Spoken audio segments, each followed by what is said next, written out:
Hey, welcome to the Backyard Professor live sessions.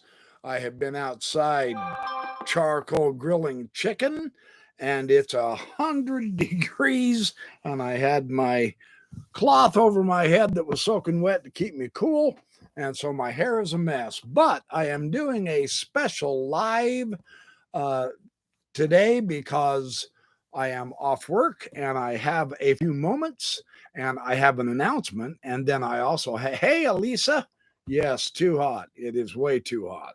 So I came in to do another live session because I have some really cool information that I want to share with all of you. And I've got the time, so I'm going to do this. I've got the time and I've got the hankering. Yes, I do have a really nice and fun and exciting announcement. I have begun to doing my podcasts again. Now, on the podcasts, you can find those at backyardprofessor.org, all one word. And I have two new podcasts up this last week. So, and I will begin to do more podcasts. Now, the reason I'm excited for this is because with podcasts, you don't have to see the person in the video. You can just listen to it while you're commuting to work or while you're working in your backyard, etc. My personal advantage from my end of doing a podcast is because I have I've interconnected all the books of my library, and my library goes all the way over. I've got boatloads of books behind that chessboard also, and then all of my books here. Then you can see my bookshelf way back there, and then on this side, there's even more bookshelf right there. And then around to this side, you see even more books. So that's a full 360 of the Backyard Professor library. I have thousands of books. Well, I've been interconnecting them now for decades. So I can grab a book, I can open up my index, and I can find a specific subject that is interesting to me, which is pretty much a lot of subjects. And then I can pull together the books that I've cross referenced, and I can present a podcast, a real nice podcast with some solid information out of 4, 5, or 6 books. It's like writing a 5 to 8 page paper with 25 or 30 footnotes. Well, I can do a podcast of that quality pretty much on a daily basis. Now, I'm not going to do it on a daily basis, but on weekends, I could end up producing 5, 6, 7 podcasts. So I'm going to give you an enormous, wonderful amount of information. I'm trying to think of the new series that I've got that I am getting ready to produce. I'm working on it right now. I don't know if I'm going to call it synthesis or what, but I have lots of subjects: religion, history, philosophy, science, art, mathematics. All of it integrates spirituality. All of it integrates into expanding our minds and our hearts to helping us become better human beings. And so my podcasts are really going to start picking up steam. The other beautiful thing about these podcasts is they are across the social media spectrum. I mean, they will be on Facebook, they will be on iTunes, they will be on Twitter, they will be on what we're hooked into about 15 or so social media outlets, so that if you don't have a particular outlet, you can still find my podcast through another social media outlet. So I'm very excited about that. And so backyardprofessor.org, don't miss that. And then you can let everyone else know who you know that if you find one of my subjects interesting, which I hope you will, I think you will, I've got some fantastic ideas to share with you, then you can share those along with everybody else. So, but in the meantime, I am here at the live session on a Thursday afternoon. Let's see who's here. Got to take off my glasses in order to read. My hair is a wreck. I apologize. I've been out barbecuing chicken. Oh, hey, Debbie Joe. Always good to see you. Julie H. Roncal. Thank you for showing up. Good to see you. Wendy Rowland. Good evening to you. Yeah, it's 100 degrees where I'm at, so it's pretty brutal right now. Yes, Debbie Joe. Sincerely, I'm so with you. Heart to heart, girl. My whole reason of producing all my videos, all my podcasts, everything, including this one, is to help us become better human beings. Which means I've kind of had a change of philosophy myself. And this is so remarkable to me because I realized when I jumped out of apologetics, I went atheist. Here's to new adventures. Well, atheism was unsatisfying.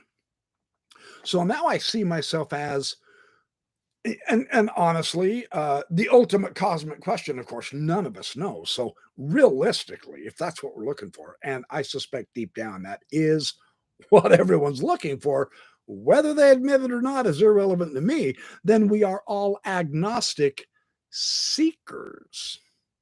And so for me, there is something in me that is calling out to learn more spirituality. Now, as much fun as it is to beat up Mormonism with its insanely silly hypocrisy or the false views or the social gaffes that the leaders continually step their foot in new squishy cow pie and spread crap all over, get it all over themselves, and they make fools of themselves, and they're apologetic defenders and they're lawyer defenders. As much fun as that is, the theme in that is to break away from someone else telling us what to think, what to do, how to behave, how to live, etc., and from within our own selves expand outward. We have all the gifts that everyone else does. It doesn't matter what the station of life is in other people. We too can grow.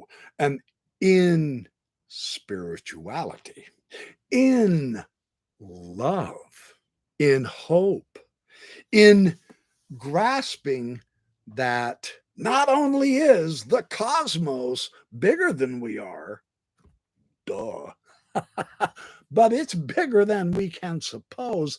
And there is grandeur to this mystery of what our true being is.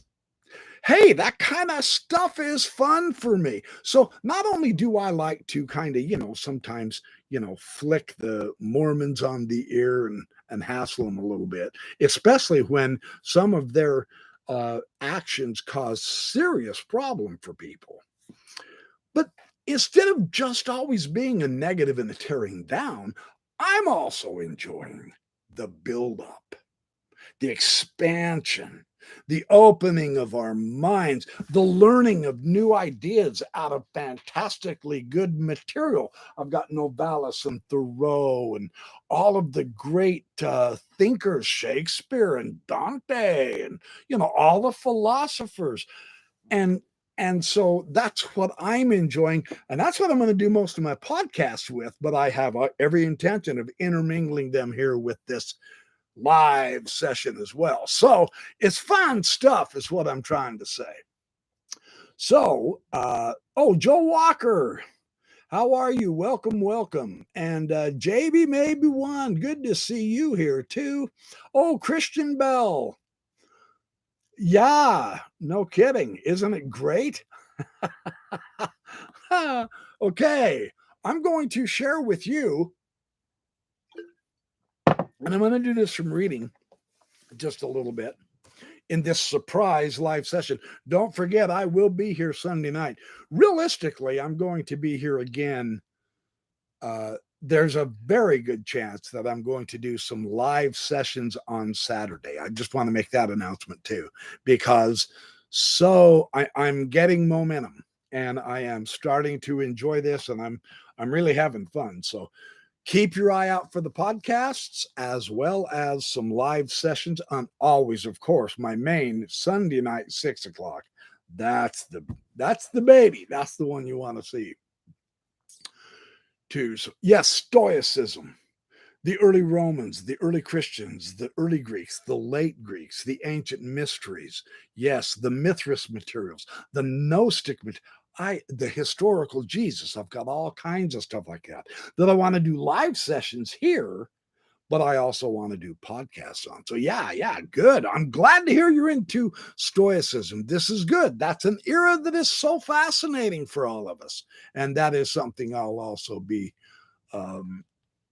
getting into. So my text today that I want to share. Now, T.O.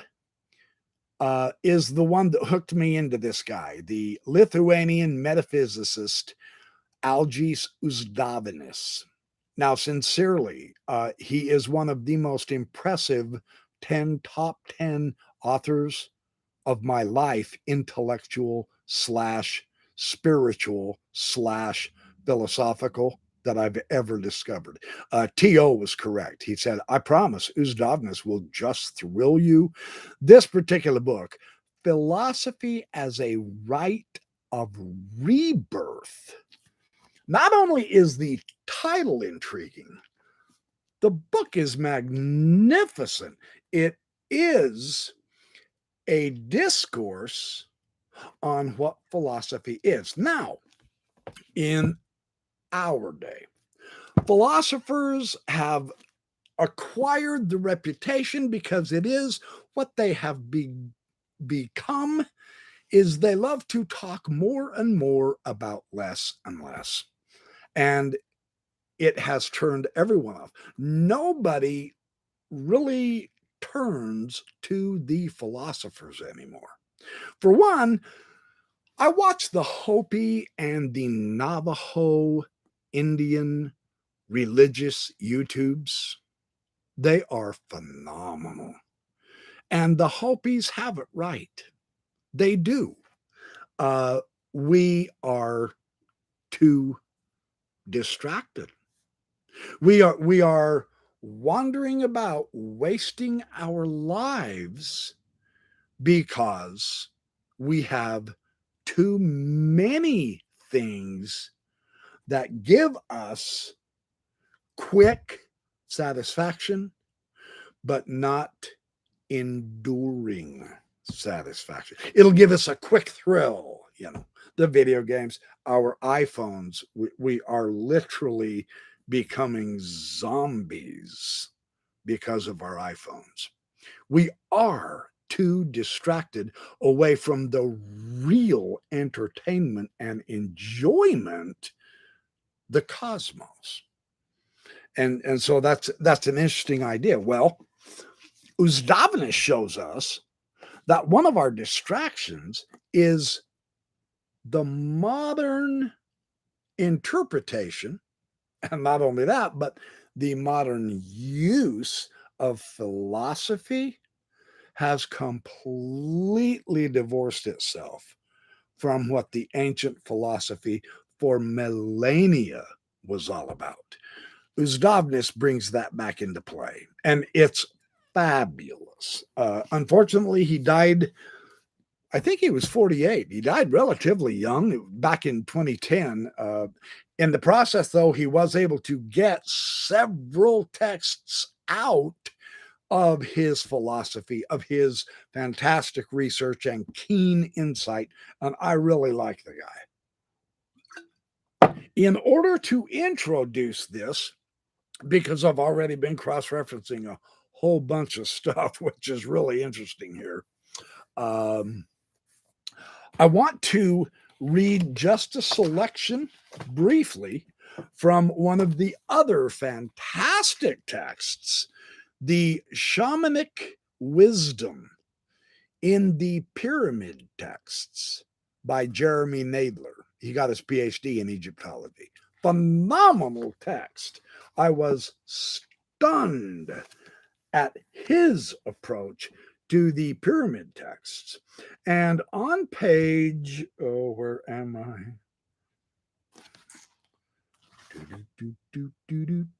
Yes, here we go. Here we go. On page 55 of Nadler's text, we read the climax of the. Now, he's quoting Karl Karenyi, whom also is another very excellent author of ancient Greek materials, somewhat dated, more in the 1950s to 70s, but superb insights. Much of his material is still very useful, and of course, it's being ignored by today's philosophers, which is too bad. But that's their problem, not mine. The climax of the Eleusinian mystery rite was a beatific vision, comparable to the medieval Christian mystical Visio Beatifica. One of the main purposes of initiation in the Eleusinian mysteries was to bring one almost to the point of death, so that one stood at the threshold of the spiritual world and was able to see into it. Talk about broadening and enlarging your vision and your mind. Yeah. And to catch a glimpse of a transcendent reality beyond anything normally experienced in ordinary life. I just wanted to share that one quick thought from Jeremy Nadler, because this led from one thing to the other. One of my other very favorite spiritual authors and philosophers, interestingly enough, is Peter Kingsley, and this one is The Ancient Philosophy, Mystery and Magic. This is about the life of Empedocles. Very interesting material in this fantastic book.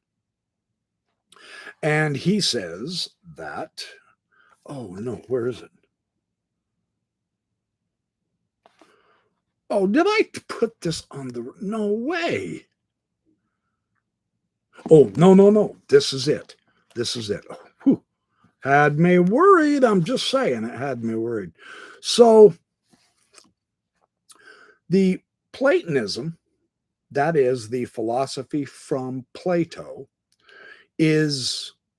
has many ties. It was influenced very strongly from the ancient Orphism, the Orphics, far early into the Greek materials, right? And Uzdavinys demonstrates with an enormous amount of scholarship, fantastic materials in all of his books, but in this one also, that the Orphics in turn are influenced, if not actually based upon, the ancient Egyptians.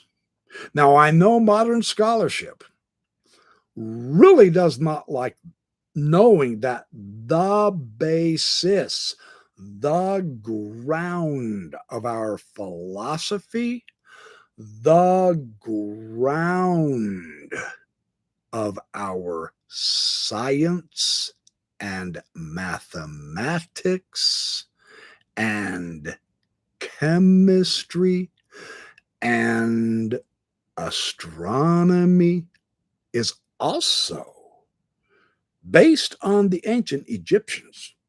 For whatever reason, today and modern philosophers can't stand giving Egypt the credit. And the remarkably fascinating thing is, all of the great Greek philosophers, historians, anybody who was anybody in the ancient world, everyone went to Egypt to get their education, their knowledge, their science, their philosophy.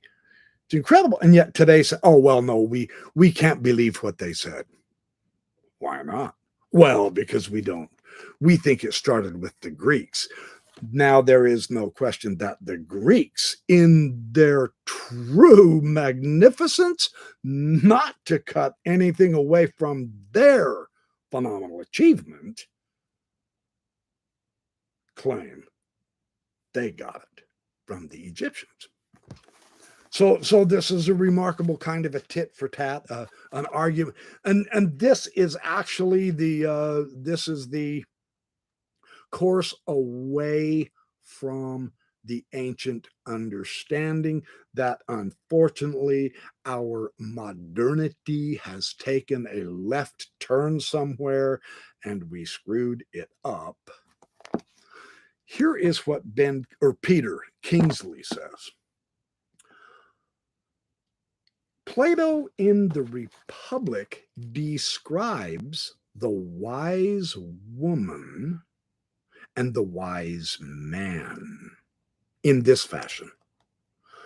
The wise men and women are presented as doing precisely what Socrates' oral informant has done in the Phaedo myth. You take a sacred Orphic text about reincarnation and the other world and interpret it allegorically. With these men and women wise about what they do, we are also brought back once again to the wise man in the fragment of myth in the Gorgias, who is wise because he is so skillful at explaining allegorically the real meaning of accounts about the other world. This was the essence of ancient philosophy. This is what gave philosophy its energy. This is what brought about the glory of the expansion of the goodness of humanity. This is what stabilized Egypt as a culture and a civilization for 2,500 years. To contrast that, America is not quite 400 years old yet. We aren't even a tenth of the way in longevity of existence as Egypt was, because it was a stable civilization based upon the excellent intellectual principles of the mathematics, the agriculture, the astronomy, the cycles of the heavens, how they influence the earth, the tides of the moon, the rise and fall of the Nile. They invented geometry in order to get the maximum amount of capability of productivity of their land. And this is reflected in the story of Joseph in the Old Testament, where he became the Pharaoh, and the famous dream Joseph interpreted, 7 years of plenty, then 7 years of famine, and all of the world came to Egypt during the 7 years of famine because Joseph had the foresight to stock it away first for 7 years. This type of a mythological elaboration upon the wisdom of the Egyptians is common in the ancient literature. And so it was not lost fact of, right? Here, and what I can only do today, because I can't go really totally long. Oh, thank you for the likes, everybody. Thank you for your support. I love you guys for that reason, among others. Oh, Gail Capson. Hello, hopeful agnostic. Hello. Yes, you are. You are very smart enough to be here. I promise. All of us are smart enough. Don't think that way, my friend. No. This is why I do videos, is to share my lifelong love of learning. So, and then Obadiah Bumbley, welcome. Oh, you just got Method Infinite today. Congratulations. You'll enjoy that book.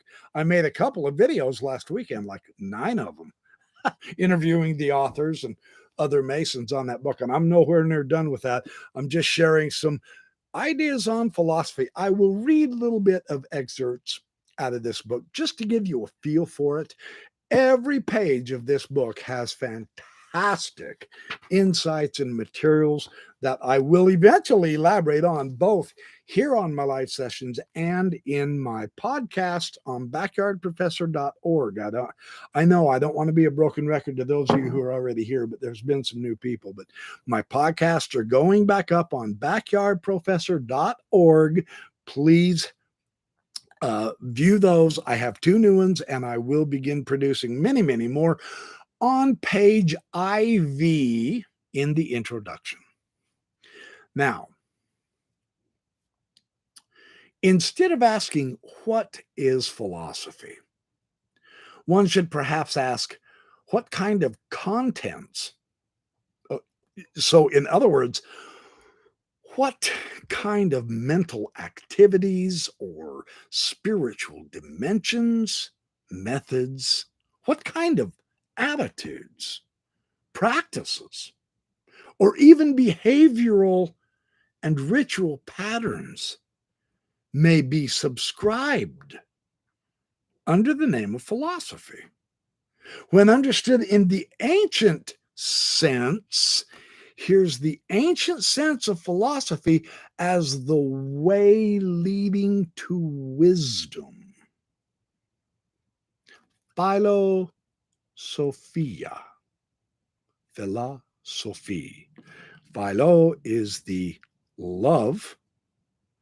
Sophia is the sacred feminine, who is wisdom.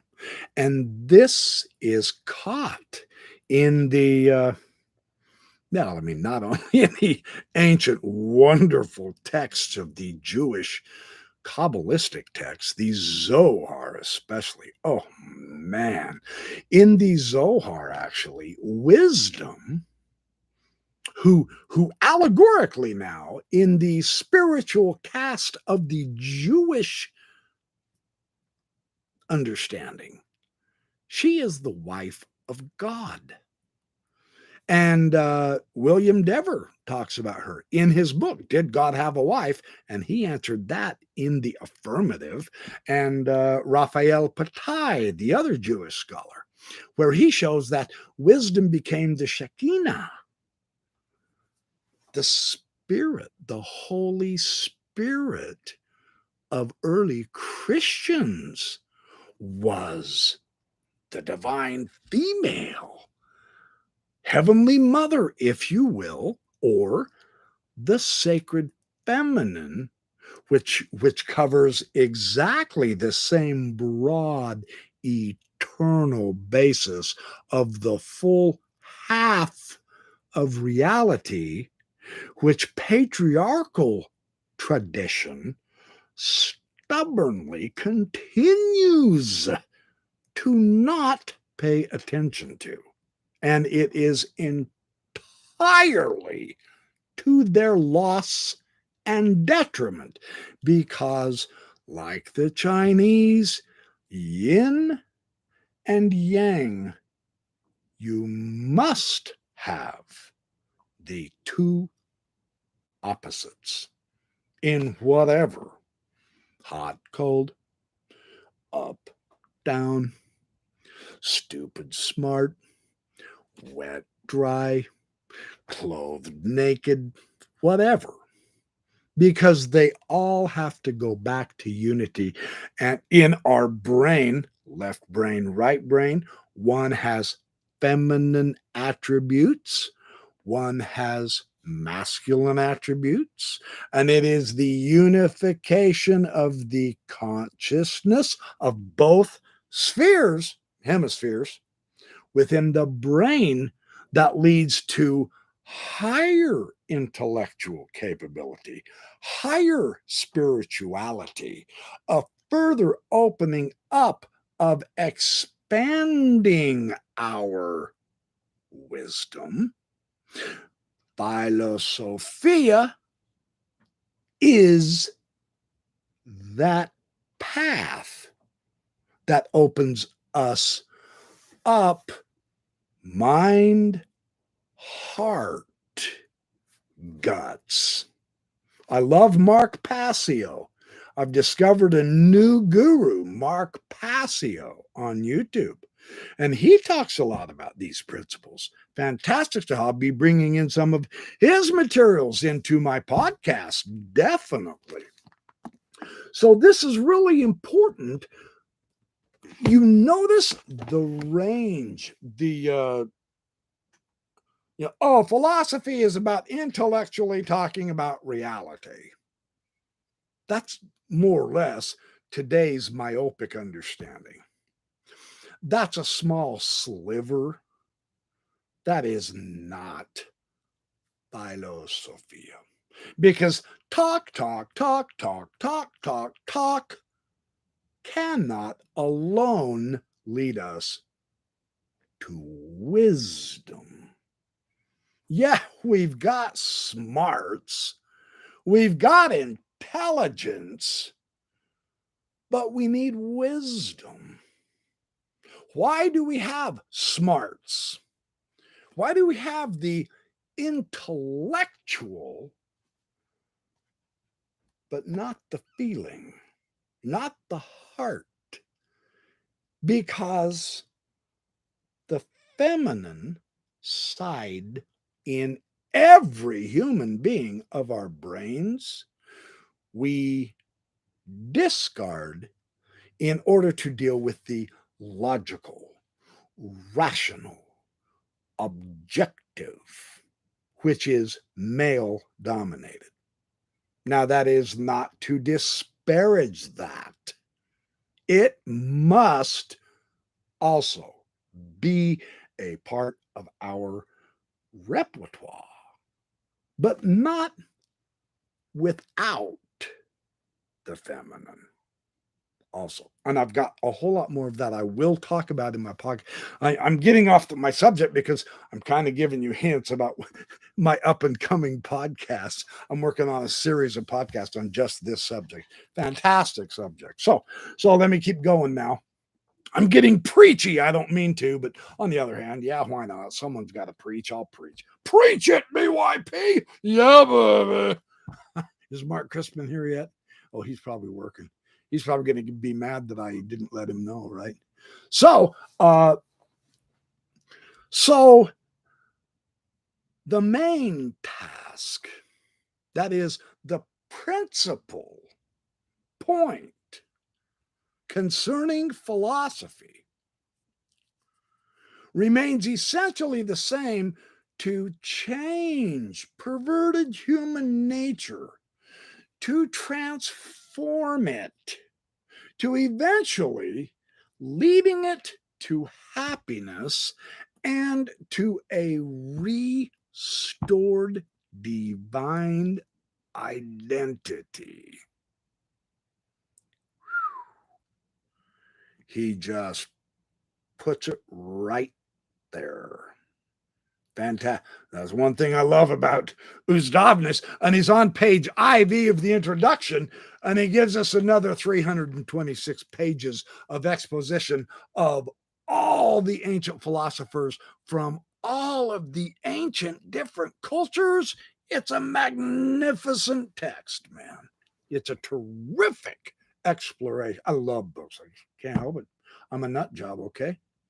So this task is, in fact, directly inherited from the ancient philosophies. Yeah, that is from the mysteries of death, something we're terrified of today in our modern world.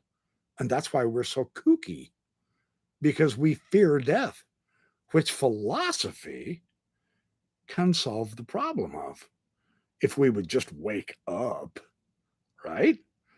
I'll be talking about this a lot. So we're talking about the mysteries of death, of transformation. And with these fundamental units of truth and reality also goes with and is associated with spiritual rebirth. Death is not the end. So, this task and the related cosmological theories, the systems of archetypal symbolism, the ritualized exercises, this was important too, because philosophy leads to the normative divine life through action. That is, the rituals, the repeated events. Action is involved. Philosophy is not a discourse or a thing to talk about. To the ancient great men and women, it was a way of life. And I thought that was fantastic to see how he expounded on this. All these philosophical concepts expressed in a language of myth and symbol and ritual, every one of these are attested in the ancient Egyptian civilization. And these stand at the root of Hellenic modernization of that ancient philosophy. So, moving on page VII of the introduction, here, VI, sorry. I've got a couple more. Knowledge of the divine becomes possible only through identification with it. And you say, yeah, but then you say, yeah. Knowledge of the divine becomes possible only through identification with it. And this identification, or this gradual transformation of the person and moving through the series of identities, culminating, that is, ending in union.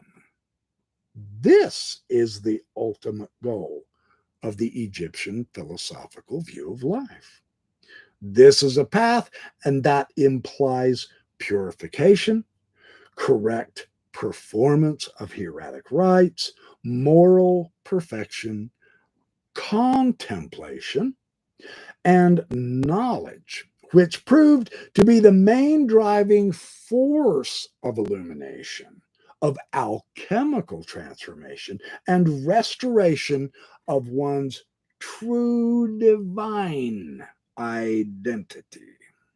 Very wonderful, isn't it? And then on page VII, he says, what metaphysics now understands by immortality and by eternity implies and demands of every man and woman a total and uncompromising denial of himself and a final mortification, to be dead and buried in the Godhead, for the supreme identity is no less a death and a darkness than a life and a light, no less asura than diva.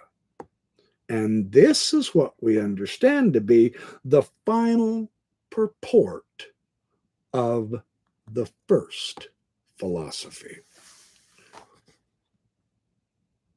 Death and life. I've got some great materials on Alan Watts that I will also integrate into a lot of my information as I go back and forth between the silliness and ribald stupidity of some Mormonism themes and ideas and into the much more interesting philosophy as such. So this is page 1. Hey, look at this. I'm finally getting started. Page 1. I'll drink to page 1. Good stuff. Oh, thank you for the likes, you guys. You're awesome. So, understanding ancient philosophy. So, Uzdavinys is beginning to let's get what is it that starts the process of philosophy. Look, let's face it, you guys. We wake up in the morning, right? We're not thinking philosophy. I have to go get a shower and I brush my teeth and comb my hair. Boy, comb my hair. Ay, ay, ay. And I've got to get ready for work. I got to get dressed. I got to cook breakfast unless I decide to do a bowl of cereal, in milk and so. And I go to work and so on and so forth. Well, I don't have time to study philosophy until all of the more important things are finished first. Right? I mean, let's face it, let's be real here. I'm not trying to get us into a completely phony ideal because the ancients did not put it into a phony ideal. And this is really critical because the understanding here, and this was encouraging to me because I said, okay, wait a minute. I dig this. This I can do. This I can do. You can philosophize absolutely every single day, just like you can meditate absolutely every single day. I promise. It's very interesting to do that, and it does not discombobulate you or get you off track of the necessities that you have to do during the course of the day. It begins with wonder.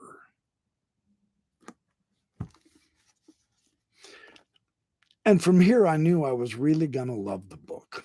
Now, the introduction was really good, a little bit steep on the intellectual end, right? Because he's naming, you start naming the different philosophers and some of their schools or groups, understandings and how they differ from one another and so on. You have Pythagorean, Orphism, Platonism, Neoplatonism, Gnosis. You start getting all these labels and it just kind of blows you away. So, and that's what he did in the introduction, more or less, but it was a necessary introduction and I loved it. But now it begins in wonder. And you have to wonder about the wonder. What does that mean? The nice thing is, Uzdavinys is on top of this. It's kind of interesting.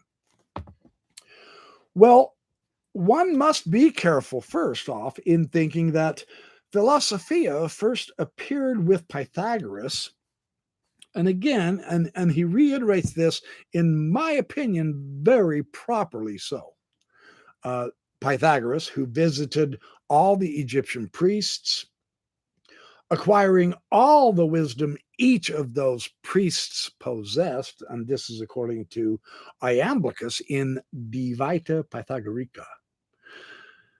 And yes, he invented the term philosophy. Pythagoras did, but that doesn't mean it originated with him. Now, really interesting, it was associated with Apollo. Now, you know who Apollo is. And I have entire podcasts and entire videos I will present on Apollo. Simply one of the most critically important and breathtakingly fabulous, fascinating people in all of Greek mythology is the god Apollo. The far strider is how Homer describes him, right? He's the archer, the great archer. Yeah.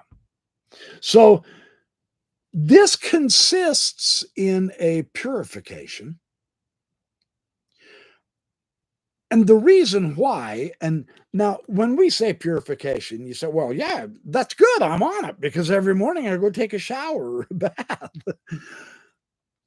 I say that somewhat jokingly, but on the other hand, when we are in the right frame of mind, it's like the great mythologist Joseph Campbell said. He said, every meal is a sacrament if you meditate on the act that you're doing, who are the participants? You and the food, you and family members and the food, etc. So every purification, every shower and bath actually can be grasped as a purification, because what's happening is we become aware of divine principles. So we're going to change our focus just a little bit away from the mundane world, the everyday, the boring, I hate my life, it sucks, I'm bored, etc. That's because today's philosophy has not given you the real excitement of what it is to be alive and expanding your heart and your mind, and how much fun that can be, because they're so stuck in their own egotistical stuffiness that you can't understand them anyway, so you never even bother buying their books, right? So this theme, we become aware of divine principles and in assimilation to God. So while Pythagoreanism remained closely related to the Orphic thought of the period, the clearly distinguishing factor between these two themes, these two worldviews, I'll say, is for the Pythagoreans, liberation from the wheel of time is obtained not through religious rite.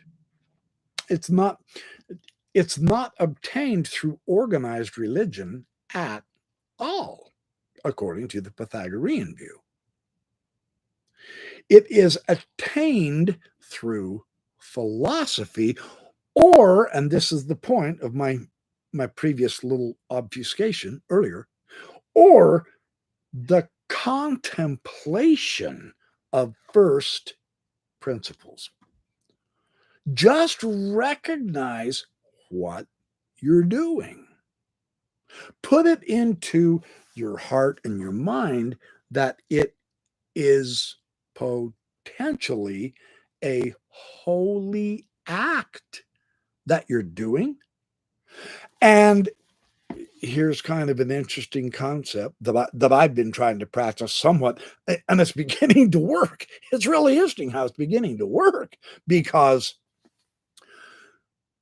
so is everyone else doing a holy act in our every act of our everyday, mundane, boring life.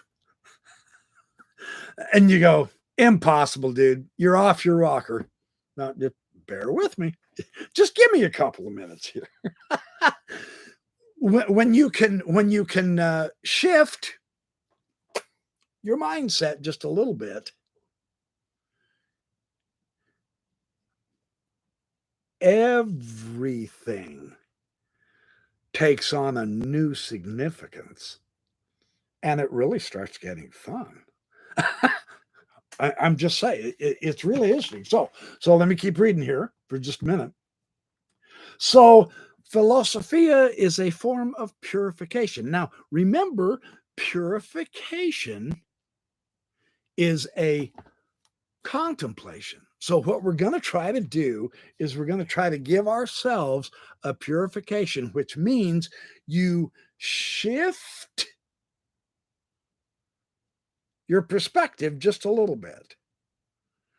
What would happen if, instead of everything being mundane, boring, what would happen if we could possibly contemplate that everything affects everything else. And from our limited perspective, of course, it's mundane. I tore up a piece of paper to put in my book as a marker. Mundane, boring as all get out. And yet that marker allows me such a mundane little insignificant act. It allows me to turn to that page and share with you a thought that I want to share with you that could potentially be helpful. And if it's not, that's okay, because I'm loving reiterating it because it really is helpful to me. And someday I may learn how to better elaborate it or say something with a little bit different words so that you can comprehend it a little better. Notice what I'm doing here. Notice what you're doing here, participating while you're listening. You've changed your perspective. Oh, he's going to say something I haven't heard before. That's a change of perspective. Now you're beginning to contemplate, to participate in the yin and the yang, the give and the take, the I'm here, you're there. And you can say that from your perspective. No, I'm here, you're there. Yeah. Everything affects everything else. And rather than being just mundane, unimportant, insignificant, what if absolutely everything was holy? You ever think of that? I do. Nut job 101 right here. But hold on.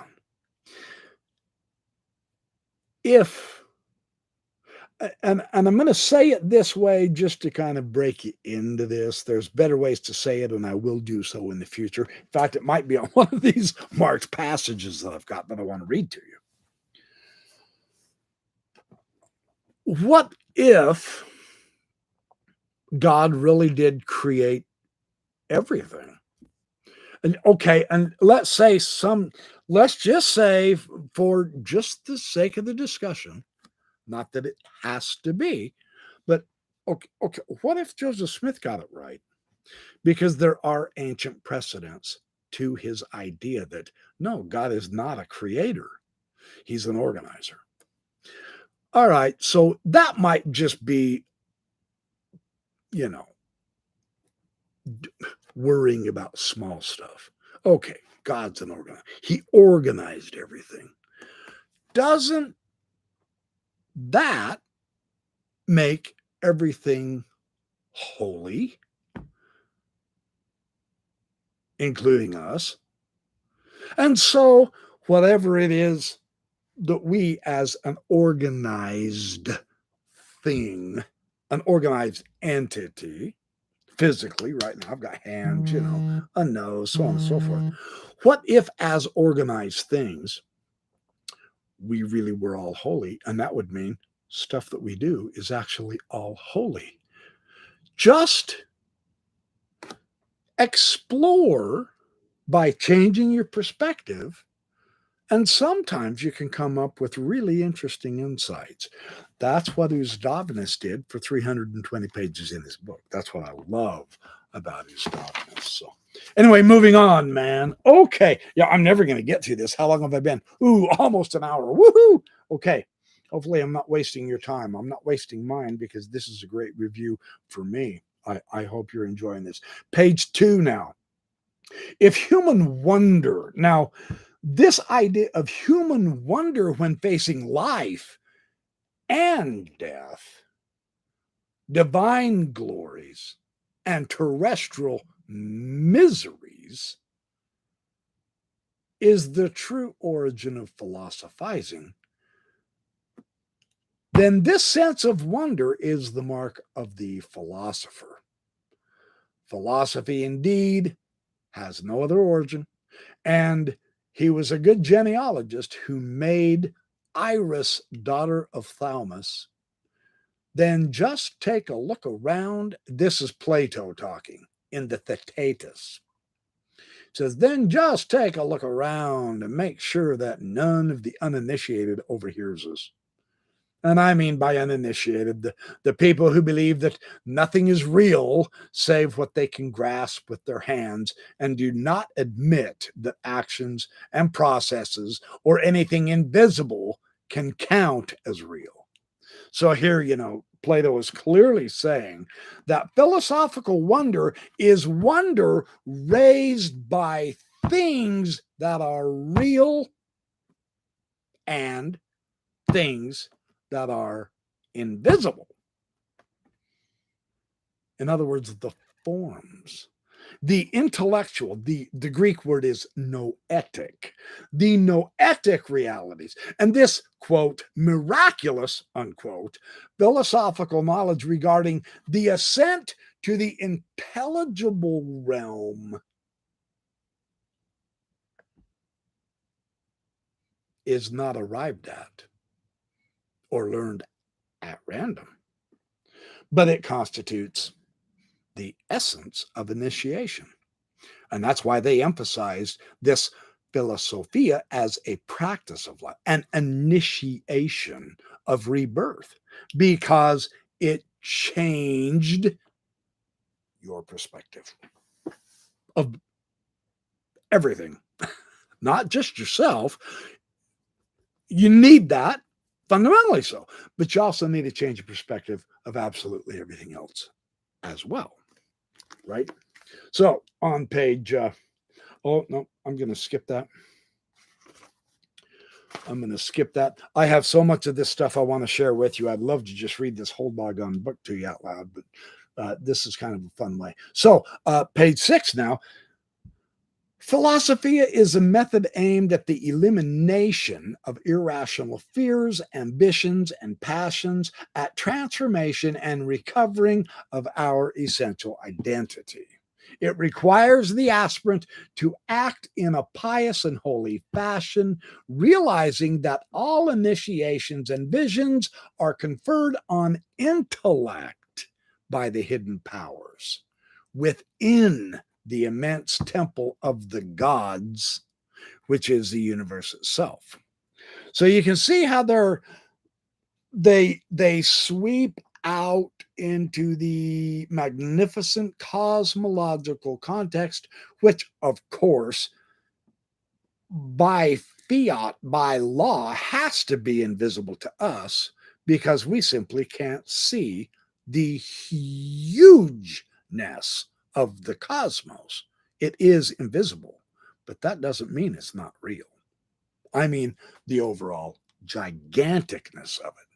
We're talking billions of light years away, and light years are trillions of miles away. So we're talking big stuff. So that's interesting. And then on page 7,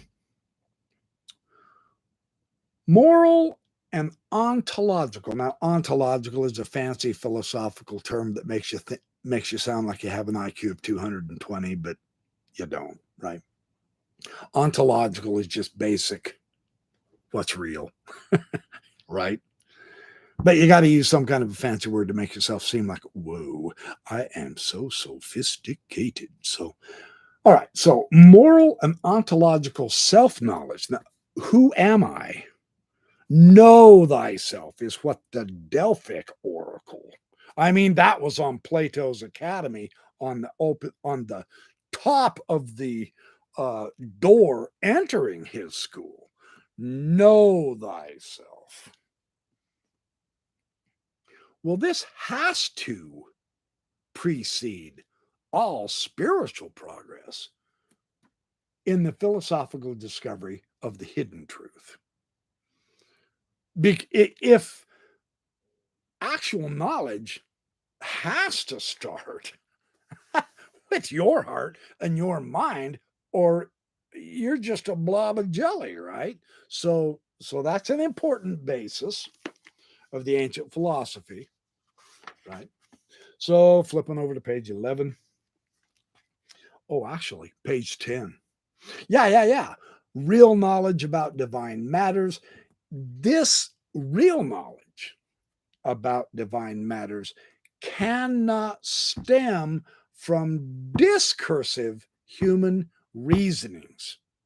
See, discursive human reasonings is the essence of modern philosophy.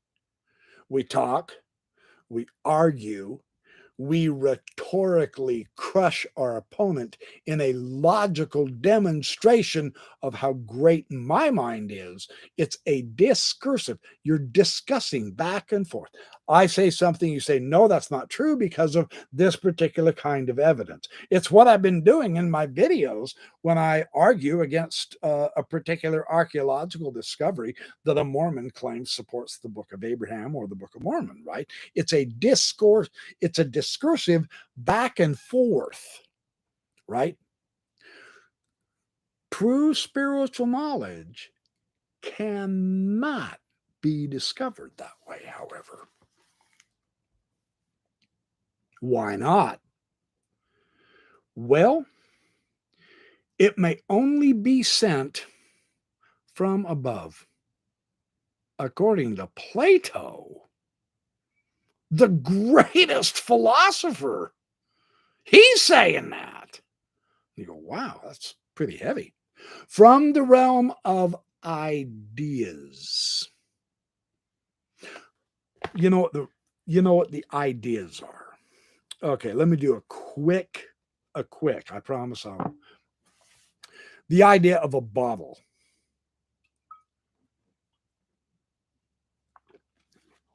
Now, this is a physical concept that I'm holding made out of glass. This physical bottle is the physical counterpart of the idea of a bottle.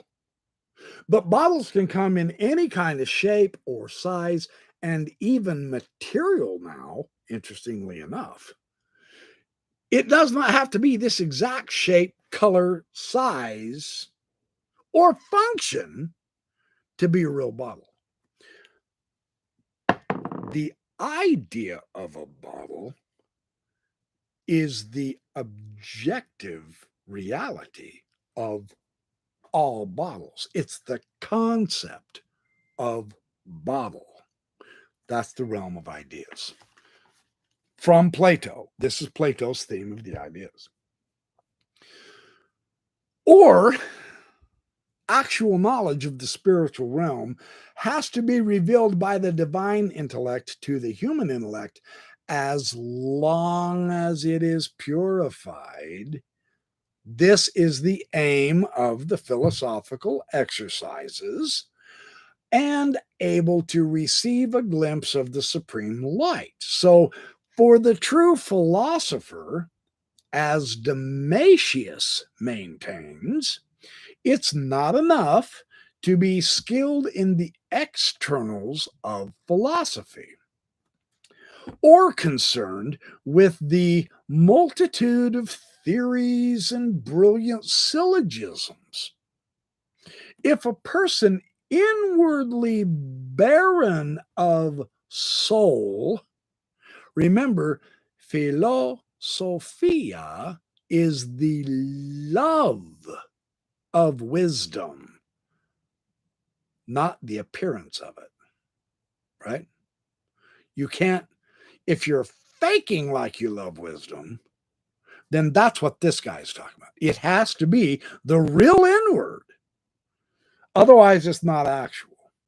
And this is what this guy means. He's saying a guy can be super overly intelligent with all of the philosophical theories on any and all subjects. That's not being a philosopher, though. Because if he's inwardly barren of soul and lacking in true knowledge, he cannot be reckoned among those who belong to the holy race. Notice he is putting philosophers in a holy race because of their understanding of what the goal, the reason it existed even, of philosophy. It's not to show off your intellectual prowess at all. That's to miss the whole point. So not only skeptics or Epicureans, but even those Platonists who are characterized merely by external learning. And these may be very impressive indeed. And when I read this, I immediately thought of Daniel C. Peterson, the Mormon apologist. You know, his external knowledge is absolutely stunning in many areas, but internally, I don't think he loves wisdom at all. He's doing it to defend a point of view that he believes is true. That's not philosophia. That's not the love of wisdom. That's being a defender of a concept. That's being a defender of someone else's interpretation, right? So, and this is why he says, since true divine philosophers are the winged souls who have accomplished, or at least they've begun, they've started their and dwell in the plane of pretty interesting way to elaborate it, isn't it? Kind of fun. That was from Damasius. Now, divine possession. Now, the Greek word here is enthusiasmos. Enthusiasm. Enthusiasm. Well, I'm bored with life. This sucks. I don't have anything to do. The divine possession turns you on enthusiastically, right? This separation of the soul from the body, the ecstasis, and the ascent, the anagogy in the Greek, the ascent of that soul, once you separate from the body. And you're doing it with joy in your heart and with a mind looking very, very forward to learning the great cosmological divine wisdom, because that is what philosophy means. You see how they put this together? This is so interesting.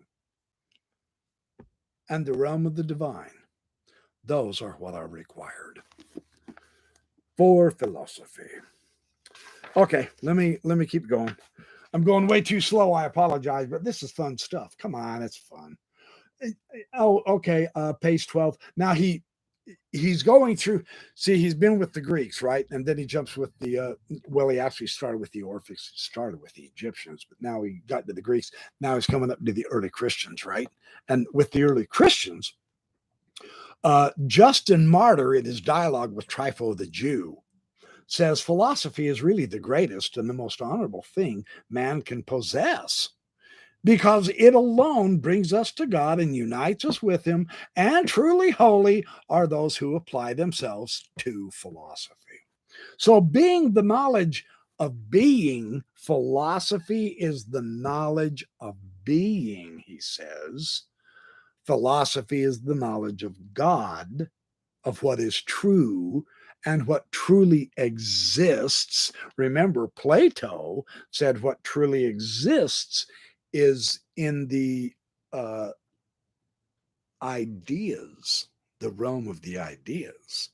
That's what was real, right? To see God is the aim of Plato's philosophy. That's why every time when he was talking about the subject, he was always trying to point his students' minds to the intelligible realm. And they said, well, that makes no sense. We can't grasp it. He says, of course you can't. That's because you need training in the love of wisdom. So stick around, kid. We're going places, right? Hey, who was it? Werner Jaeger, one of the great philosophers of our age, said, hey, everything after Plato is just footnotes. Plato's the big one, right? Okay, so page 13.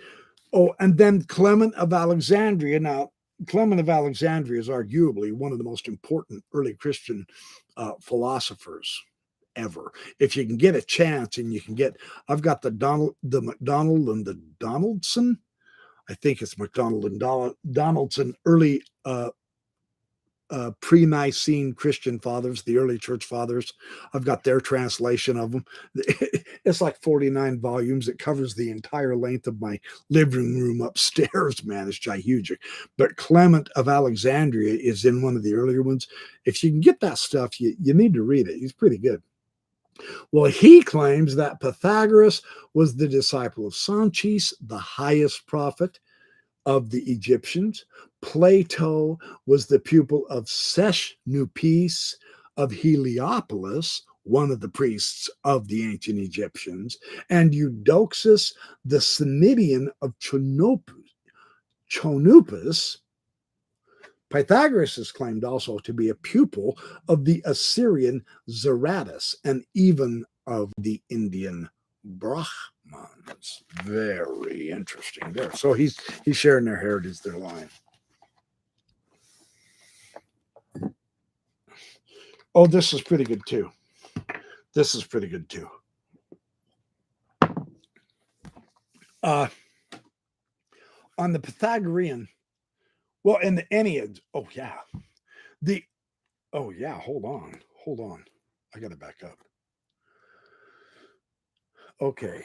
The reason they kept stuff secret, the Pythagoreans, and they did, as did the Eleusinian participants, as did a lot of the early Christians. Even Clement of Alexandria claimed they had secrets, And then Morton Smith found that secret Gospel of Mark. I mean, that's a video all in of itself. That's some fun. That's some fun crap to wade through, man. That's not the stuff they want you to learn in Sunday school,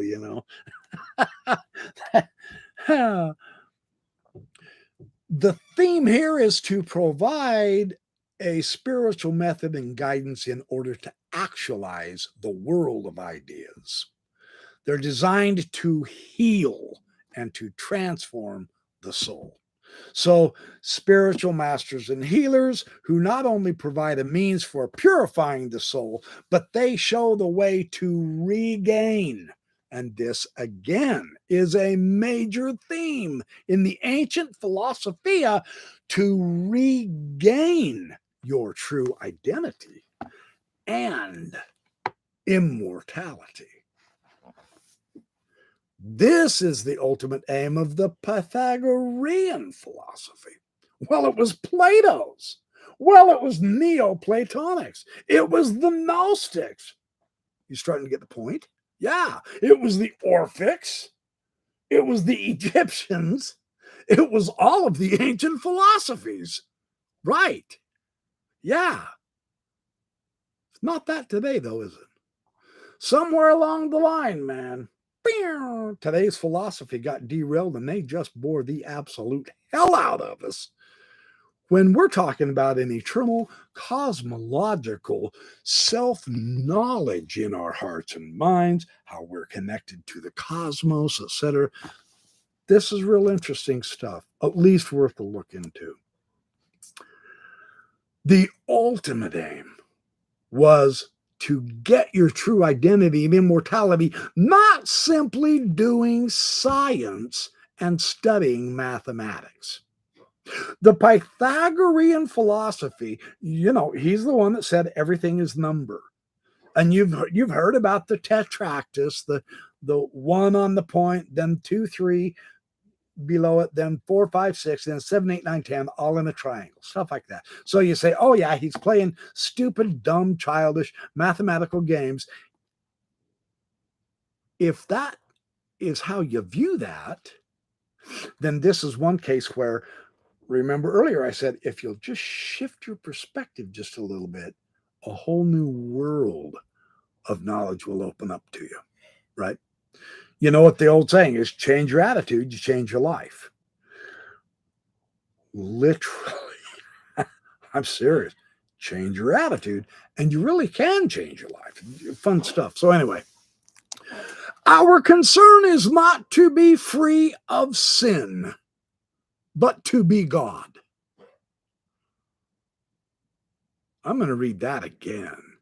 Our concern is not to be free from sin, but to be God. Wow.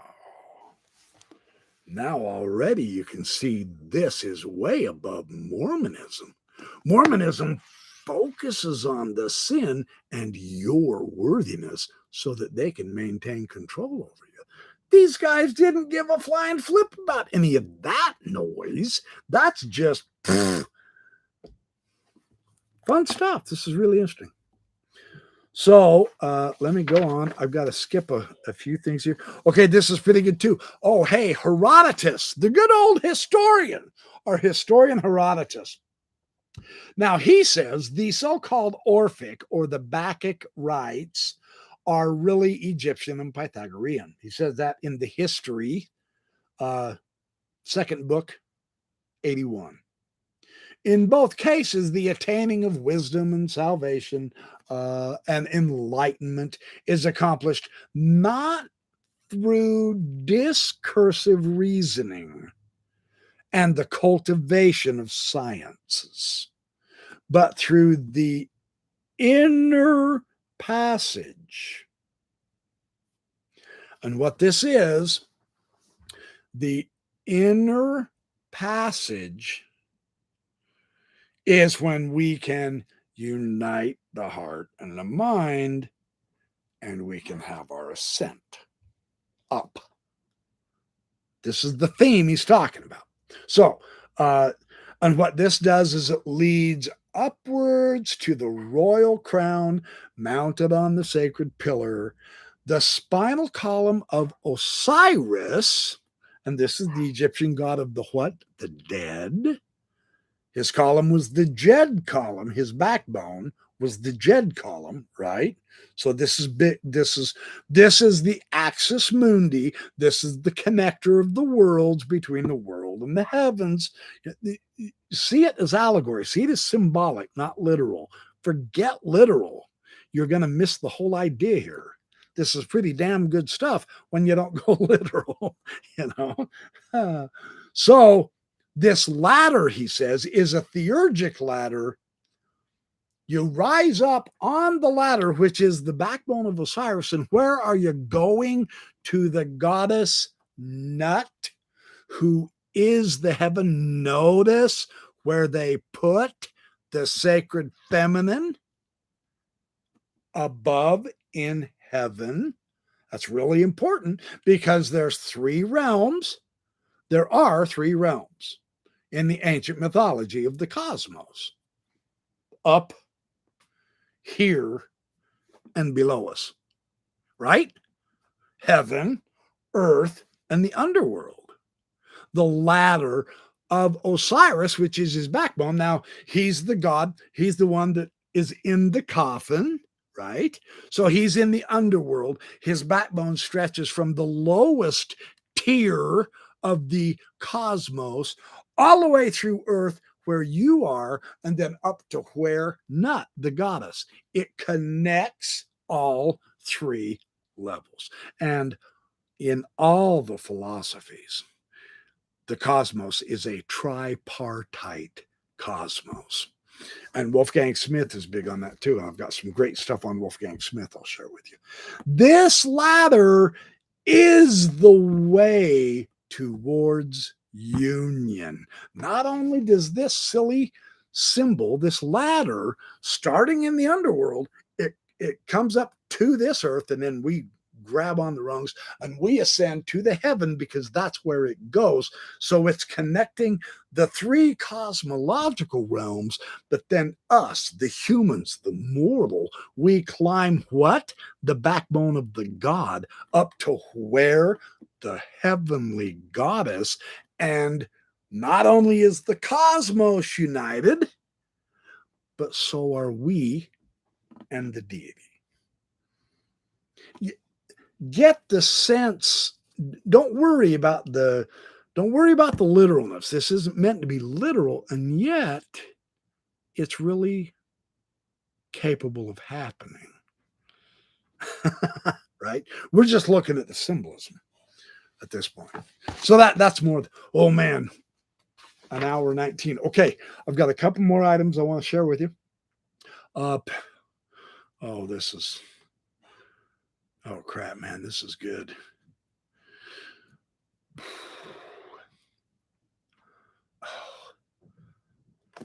I'm going to have to skip it, though. It's a whole page and a half. Sorry.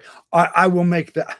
I will do that one in another video. I promise. There's so much I can put in here. I'm not even kidding. Okay. On page 61. Let's go to page 61.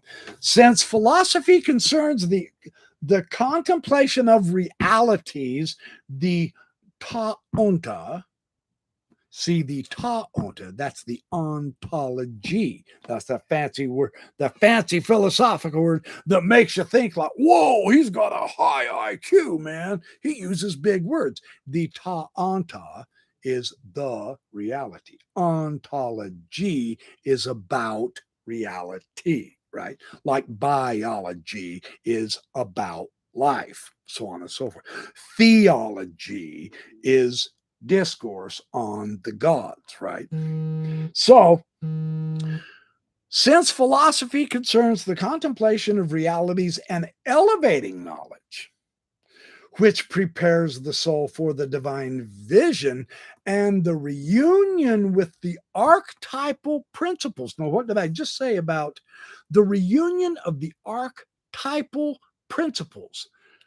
Osiris's backbone, beginning in the underworld, comes up into our level, right? And then it continues on to the sacred feminine. We have the sacred masculine, the backbone, the ladder, the axis mundi connecting earth with heaven. We get on that and we ascend to the mom, the sacred feminine. We are uniting what? The sacred masculine, the backbone of Osiris, that goes all the way up to penetrate the sacred feminine to continue the process of creation through generation, right? The unification of the masculine and the feminine. One is not more important than the other. That's what this is saying. Since philosophy concerns the contemplation of realities and elevating knowledge, which prepares the soul for the divine vision and the reunion of the archetypal principles, it is not at variance with the mysteries performed for human perfection and salvation. The end and aim of the rite of purification is the ascent of our souls. And that's Julian. Is that Julian? Yeah, that's Julian who said that. Okay, so page 61. So let me go on. And this is good too. Next page, page 62, just a quick sentence. It is clear that philosophy as understood by Antoninus, and this guy died about AD 390. So see, we're in the early Christian time, the post-early Christian times, just about the time the canonization of the Bible was taking place, AD 390, right? So Antoninus radically differs from the modern conception here. It includes inner transformation. And don't let that term confuse you or spook you. Inner transformation is just changing your attitude and your perception just a little bit. Dare to think, encourage yourself to think that, if I was to look at this just a little bit differently, I might actually learn something new and interesting about the same thing I've been looking at over and over and over and over again. Would you like an illustration? I had an inner transforming moment this week doing something so mundane that you can't help but almost laugh. And yet it's a real insight I had. I do this a lot because it's necessary. The sun this year has been seriously hot. Well, it's 100 degrees today. I have to water the grass or it gets brown spots. Now, look, you guys, every one of us have experienced this too. That's the other really interesting thing about this. Everybody experiences brown spots in your flipping lawn when you don't water it enough. Oh, that stupid heat. A stupid heat. The sun is ruining my lawn. The sun can kill.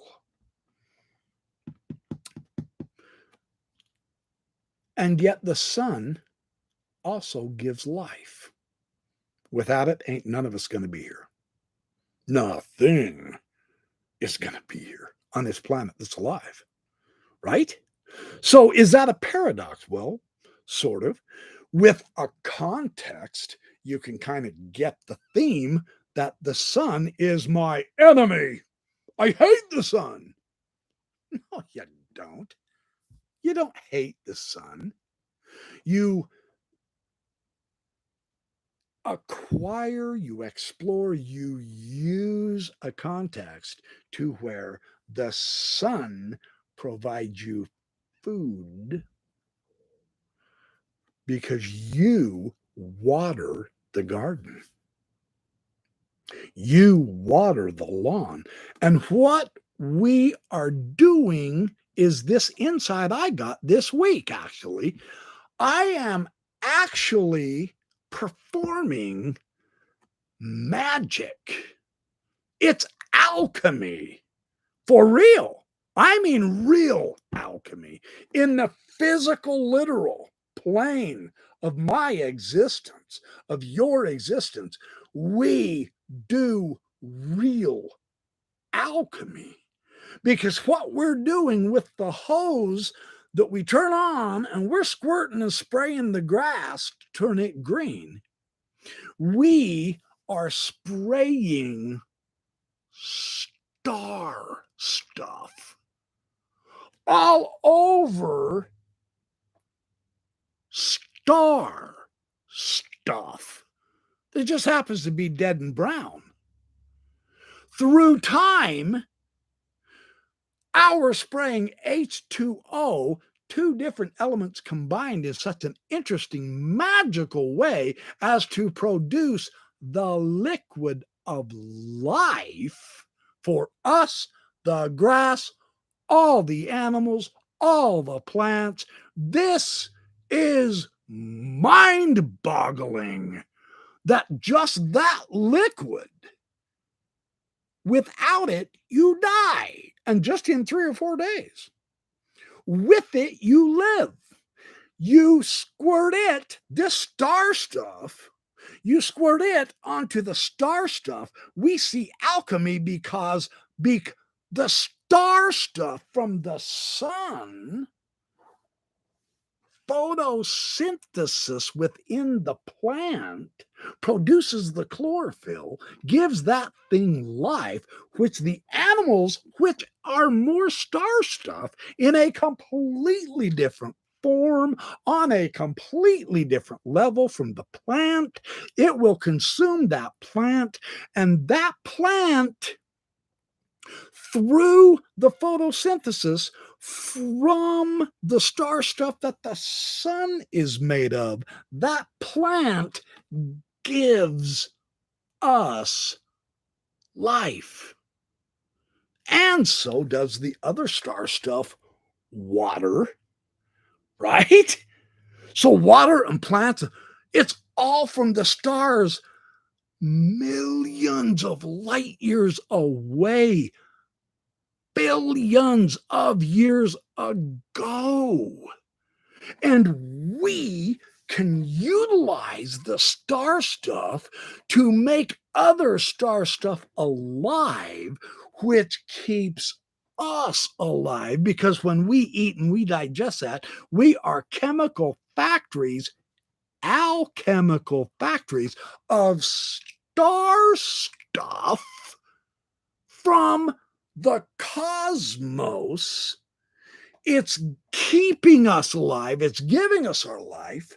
And it is flowing through us while we are flowing through it. And we're alive.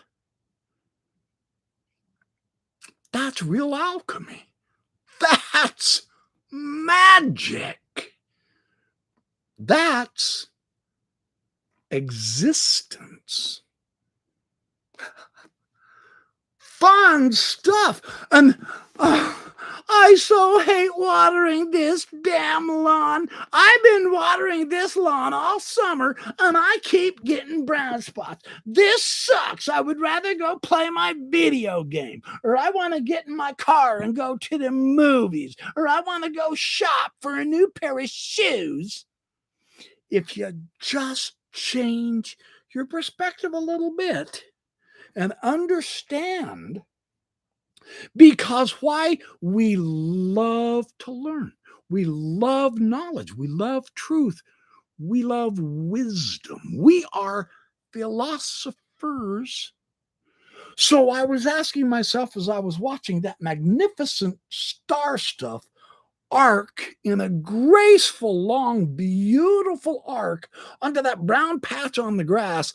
And through the week, that brown patch turns a different color. It's green. I, through my will and action, can turn and change the star stuff. That's what I mean when I say just change your perspective just a little bit. It'll make life much more enjoyable and fun. And people will think you're nuts when you tell them what I just told you. You mean that's what you think about? Well, it sure beats the hell out of saying, my life sucks. I have to water this lawn every day. I hate this. Oh, what a myopic little sourpuss dipshit. If that's all you can ever think about, is how bad life is when you have the most astonishing things happening to us. And we don't even know it. Why? Because we have not yet become philosophers. But we can. And it's not that big a deal to just change your perspective a little to get that. So anyway, I gotta quit, man. I'm at an hour and a half. Okay, page 63, just real quick. Philosophy should not be restricted to the analysis of language and logic, as has happened in modern times. That is not philosophy. We've gone off track, and it's our loss. Until the end of the Greco-Roman world, philosophy was regarded as a mystery. Now, if you think you understand water, if you think you understand hydrogen, the most common element in our entire cosmos, you really need to look into that and be prepared to be blown away. It's a fascinating subject. Put yourself in the mystery, because we are 80% water ourselves. Why is that? Have you ever thought of that? Just check into it. Go ahead. Take a little time to check into it. Be prepared to be incredibly amazed. It's fun. It is a mystery in which one is initiated into. And that's a privilege. Right? So, I'm going to skip that too. Well, Platonism is on page 67. Then I got to quit. I'm going way too far, man. Okay. Hello from the other side of the Atlantic. Yes, I am. All right. Yeah, a lot of people are here now that I haven't seen. Good on you. Platonism is modeled on the experience of mysteries. The highest step of philosophy is analogous to epophtia. Now that's the Greek word, the epophtia. That's the Greek word for your insight. And it's actually much deeper. It's actually much more profound than that. It's the vision of reality. It's the vision of truth. When the people who were participating in the Eleusinian mysteries got out of the cave, when they were finished, they were called epophtes. They were the epophtia because they had had the vision of reality and truth. So, yeah, that's okay. One more. Page 68. The aim of philosophy is to rearrange our whole life according to divine prototypes. Therefore, philosophy as a love of wisdom cannot be reduced to philology, merely a love of speech. Because philosophical discourse is just one. Although it is the most distinct, it is only still just one among other means that justify our choice of a particular way of life and support us on the spiritual path toward the final truth and toward enlightenment. So anyway, and he goes into the history. I'm not going to, hold on, I've got this marked for a reason. Oh, yeah, okay, I'll end on this one. Yeah, this is really good. Page 3. Let's see, page 314. Yeah, this is really good. This is kind of the sum up of Philosophia. The love of wisdom, the intellectual, the erotic path that leads to virtue and knowledge. The philosophical life means the participation in the divine and the actualization of the divine in the human through personal ascesis and inner transformation. You get to decide. If you have the will, you get to change. First here. You get to choose to do that. Plato defines philosophy as a training for death. The Platonic Philosophia helps the soul to become aware of its own immateriality. It liberates from passions and strips away everything that is not truly itself. For Plotinus, philosophy does not wish only to be a discourse about objects,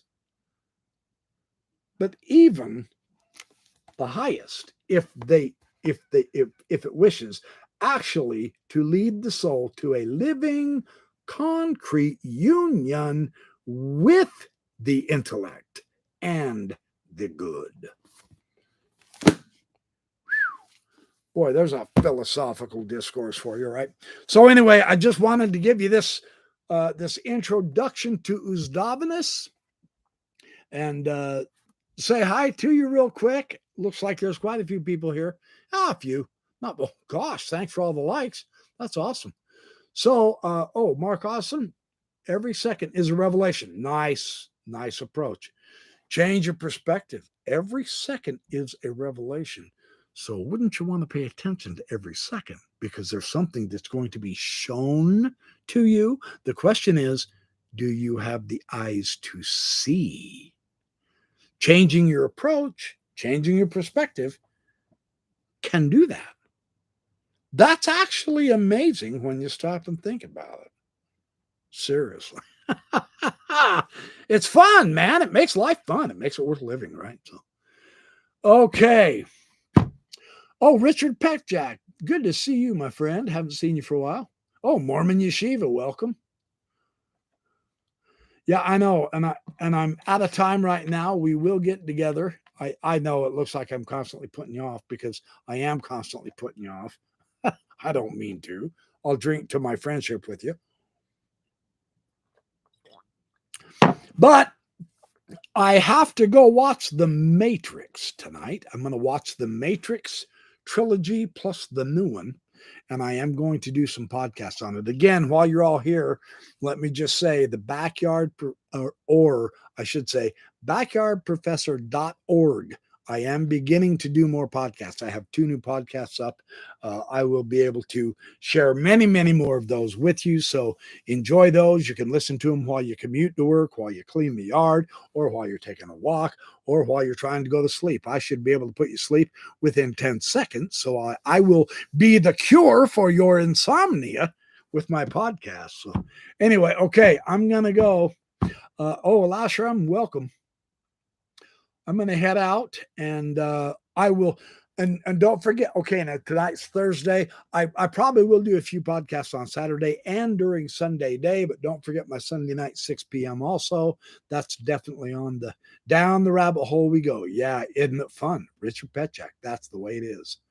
It is safer with friends. Yeah, so let's all do this together because I am real curious about that rabbit hole. So let's do it, baby. All right. Thanks, you guys. Appreciate all of you. Remember, be good, do well, have fun, work hard, sleep tight, and come back soon. Keep your eye open for me on Saturday and Sunday. I will do a few more of these, and then my podcasts, I will begin to push them out a little more in the next couple of weeks, and then I'll be going great gangbusters. So, all right, you guys, have a fabulous day, or if it's approaching night, have a great night rest, and we'll see you next time. Thanks for joining. Good to see y'all.